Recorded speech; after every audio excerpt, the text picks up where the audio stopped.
रायगड जिल्ह्यामध्ये गेल्या 4 ते 5 दिवसांपासून सुरू असलेल्या मुसळधार पावसामुळे रोहा शहरामध्ये पूरस्थिती निर्माण झाली आहे। कुंडलिका नदी धोक्याच्या पातळीवरून वाहते आणि पावसामुळे पाण्याची पातळी आणखी वाढली आहे। रोहा नगर परिषद चौक, राम मारुती चौक, रायकर पार्क, दमखाडी आणि इतर परिसरात पाणी शिरले।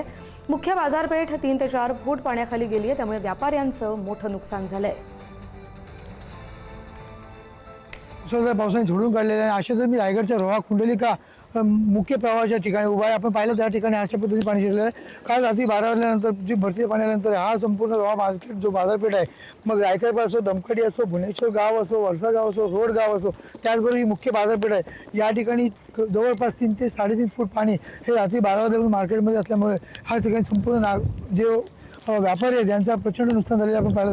आणि असं आता सकाळी हा संपूर्ण पाणी जो आपल्याला उतार लागलेला आहे, परंतु संपूर्ण जी बाजारपेठ आहे ही अशा पद्धतीने पाणी भरलेलं असलेलं आपल्याला चित्र पाहावयास मिळत आहे। एकंदरीत पाहिलं तर रायगड जिल्ह्याला गेले 2 ते 3 दिवस रेड अलर्ट जारी केलेलं आहे, परंतु ह्या हवामान खात्याच्या बसवलेल्या अंदाजानुसार संपूर्ण जो पाणी आहे तो ह्या म्हणजे जे वर्तन झालं त्या पद्धतीने हा जो रोहाचा कुंडलिकेचा मुख्य प्रवाहाचा ब्रिज आहे, हा कुंडलिका नदीचा उड्डाण पूल, हा जो खालचा पूल जो जुना पूल आहे ह्याच्यावर जवळपास 3 फूट पाणी आहे, तर वरच्या पुलाची पातळी समान त्या रेषेवरती आहे।